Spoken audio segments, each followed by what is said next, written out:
New data has been revealed in the United States. Now, this doesn't cover Tesla because this is just for dealerships, but it says that people who buy EVs are happier than people who buy internal combustion gasoline powered cars. They feel like they're not getting ripped off by the dealers as often when they buy an EV. Now, if this data included Tesla, I think the numbers would be much more heavily skewed in the favor of electric cars, because when you're dealing with Tesla and your dealership experience with it is actually really good, because they're not trying to sell you anything. You've already bought the car online, so they don't need to pressure you, make you feel like you got to pay hidden fees and charges.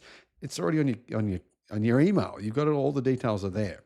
Hello, my friends. Welcome to the channel. I'm Sam Evans. You're watching the Electric Viking. It's great to have you with us. Dealer satisfaction has hit a new high in the US, but EV buyers are happier than people who buy an internal combustion engine vehicle. Cox Automotive has released their latest car buyer study, which looks at thousands of people and assesses, what their experience is going into a dealership. They said buyers had a 75% satisfaction rate when they bought internal combustion engine vehicles. And factors for the reasons behind that is because of incentives, bigger discounts, more inventory, and digital tools. So basically buyers are saying, I had a good experience because these dealerships, they've got too many cars. And so they gave me a discount and there was already vehicles sitting on the lot. Woohoo, wow. And this is actually backed up by statistics, because there has never been more cars sitting in American dealerships than there is today. There's more than 3.2 million cars in inventory. That's a lot of cars sitting in inventory. But satisfaction depends on what car you're buying. 82% of new EV buyers were highly satisfied, which significantly beat the rate for hybrids, which was 76%, and internal combustion vehicles, which was 75%. Now, like I said, this doesn't include Tesla, and I honestly think people would be highly satisfied with a Tesla dealer experience because, like I said, they're not trying to sell you anything. Part of the statistics here is being attributed to the use of digital tools during the buying process. As Cox explained, 76% of EV buyers use digital tools. Only 42% of gasoline-powered vehicles buyers actually used digital tools. So 64% of hybrid buyers use them. It seems to me as though if you buy an electric car, it's much more likely that the experience will be smooth from what I'm hearing here. EV buyers are more engaged, apparently, as they're more likely to read and watch reviews as well. And that's backed up by me, by this channel. I mean, in December, I think we had 9 million views just in the month of December. And honestly, just for one person doing it, that seems like a pretty good number. I think it's backing up the fact that people who buy an EV, they want to know if it's good. They want to read the reviews. They want to actually do their due diligence, work out what's the best option, work out what motors it has, what software, etc. These customers put more of an emphasis on safety and technology during their decision-making process. And clearly that's evident. If you want the safest car, statistically, you have to buy an electric car. There is none of the world's top 10 safest cars are not EVs. All of them are electric. Putting EVs aside, dealership satisfaction reached a record high of 81%. 42% of new car buyers said their latest purchase was better than their previous one. Only 42%. That doesn't seem good. Satisfaction among all vehicle buyers, though, declined 2% due to disgruntled used car shoppers.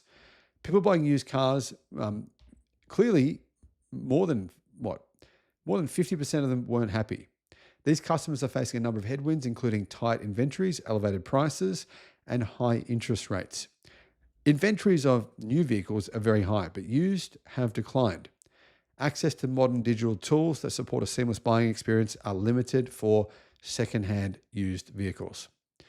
While the used car buying experience has plenty of room for improvement, Cox noted the 64% satisfaction rate among used vehicle buyers was higher than at any time before the COVID pandemic. So it's not too bad. Speaking of COVID, the shift to online paperwork is saving customers considerable time at the dealership. New car buyers saved an average of 50 minutes. Used car buyers saved 40 minutes. So by having things online, digital, people are saving an hour of their life, not wasting that, by being able to do it online. That's a good feature.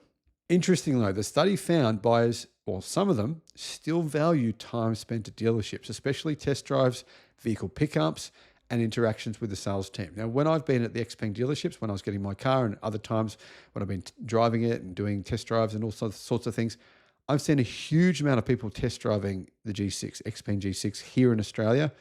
it does look like that is very important for most buyers. Not all of them, but most of them want to do a test drive. And so from what I could see, I heard they're doing about 100 test drives a day. That's a pretty big number. Cox's Vice President of Research and Market Intelligence, Isabel Helms, said it is a common misconception that most vehicle buyers today want a completely online car buying process. The findings in the latest CBG study indicate that buyer satisfaction is influenced not merely by the time involved, but rather by the efficiency of the transactional aspects of the buying journey. So pros and cons for Tesla, right? You buy online, but you don't, it's harder to get that test drive experience. It's harder to get that one-on-one experience. You can get it, but it's certainly harder than at other car brands. So there's pros and cons there. It's the same for every brand. There's always pros and cons, but ultimately in my experience, my personal feeling is this. I don't want to have to pay at a dealership. I don't want to have to negotiate a price.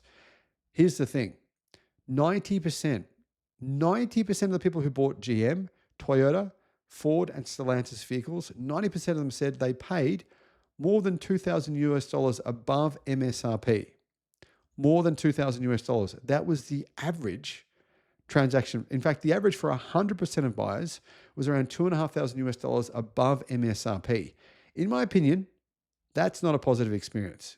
So I'm not sure where these numbers are coming from Cox Automotive, because I wouldn't have thought if you walked into a dealership, you saw the MSRP, you walked away paying thousands of dollars more than MSRP, I wouldn't have thought most people would be happy with that. But let me know how you feel. Does this resonate with you? Let me know in the comments.